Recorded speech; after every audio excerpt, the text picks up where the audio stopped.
স্বাধীনতার এত বছর পরেও বাংলাদেশের মানুষ এখনো স্বাধীনতার স্বাদ গ্রহণ করতে পারে নাই।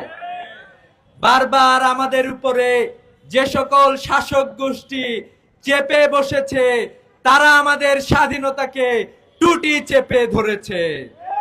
12ই ফেব্রুয়ারি 2026 সালে যে নির্বাচন হয়েছে, সে নির্বাচনে বাংলাদেশের 69% মানুষ জুলাই সনদের 84টি সংশোধনী প্রস্তাবের উপরে, সংস্কার প্রস্তাবের উপরে জনগণের রায় প্রদান করেছে।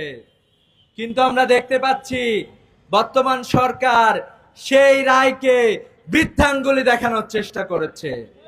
আমরা বলতে চাই, বাংলাদেশের গণমানুষের ম্যান্ডেটকে আপনারা এভাবে ছুঁড়ে ফেলতে পারেন না।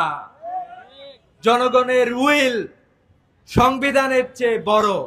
জনগণের আকাঙ্ক্ষা অনুযায়ী বাংলাদেশের সংবিধান রচিত হয়।